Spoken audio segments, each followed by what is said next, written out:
Simon, you inexplicably get invited out to free fancy meals. Do you leave a tip at the end? Well, I get invited out for a very good reason. But yes, I always make sure to leave a tip.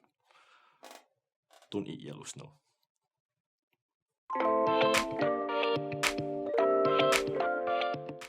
Hello and welcome to The Dish. Now, Dubai always likes to be ahead of the rest of the world when it comes to technology, but is this too far? A restaurant staffed entirely by robots set to open in Festival City.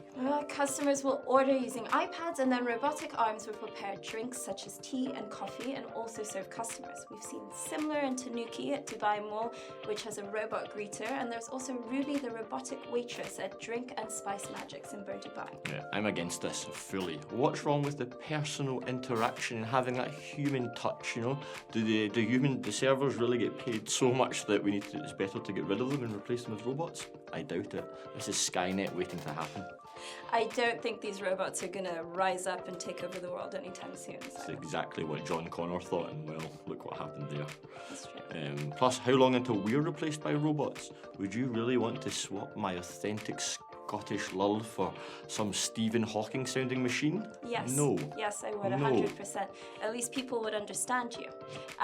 But if you're against technology, you won't be happy with the first new McDonald's format since the introduction of the drive-thru in the 80s. Yes, I am not. Once again, I'm unhappy. McDonald's to go is, well, pretty much what it sounds like, a takeaway version of McDonald's, which uses just touchscreen ordering pads rather than human staff. Well, it's only available in London, so you don't have to worry for the time being. But the plan is to roll it out worldwide, assuming it gets a good reception. And everything is made fresh to order, so what's the problem with that, Simon? Let me tell you. I actually like ordering from the touchscreen pads because you can customise your option. But if you choose, say, a double cheeseburger with a few slices of cheese on it, it's made fresh to order and it doesn't go under the heat lamp, which means that the cheese doesn't fuse in with the meat and give you that extra flavour. It's a real concern. Yes, it's clearly a huge concern for the F&B industry. McDonald's cheeseburgers aren't quite as melty as Simon wants them. Get the best people on the case, McDonald's. Yes, Ronald, speak with your men. Now, let's talk about what is unequivocally good technology, vertical farming. Yes, the world's largest vertical farm is currently being built in Dubai by Emirates Flight Catering, and it will be able to provide 2,700 kilos of pesticide-free leafy greens and vegetables every single day. It's going to be put to the test at Expo 2020, where up to 500,000 meals will be served every day.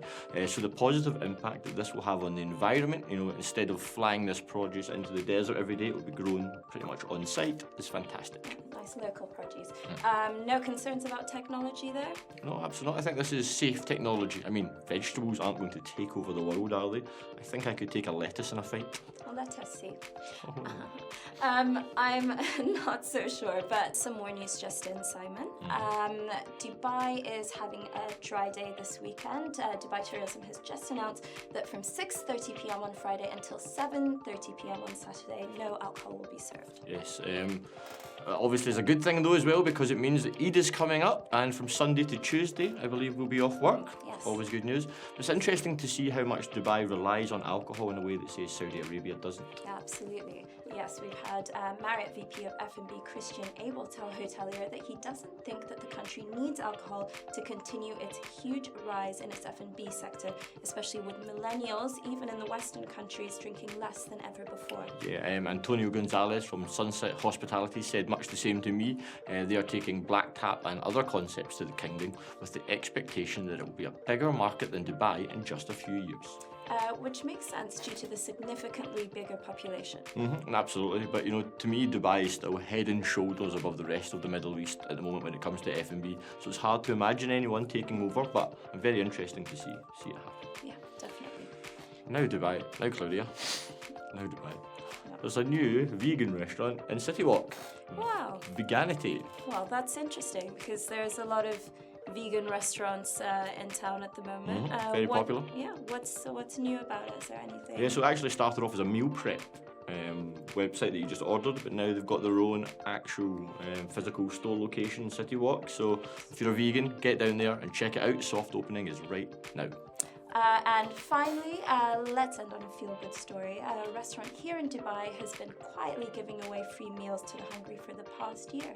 I'm hungry. There's my free meal. Full of hummus averages around 30 to 35 free meals each day, with a sign in its Al Barsha restaurant window advertising this to the needy. Jordanian owner Fadi Ayad said that rather than cost them money, it was actually boosting business. So big well done to them, and hopefully we'll see more F&B operators following suit and doing what they can for the less fortunate. Less fortunate right here. For other reasons. Anyway, that's been your free serving of the dish. Not that I'm saying we're as generous as Mr. Ayad, but we're not. We are. I've been Simon Ritchie. I've been Claudia de Brito. We'll see you next week. Deal. And I always leave my waiters with a tip. Don't wear your socks in bed. Don't eat yellow snow. Buy high, sell low. No, that's the wrong way.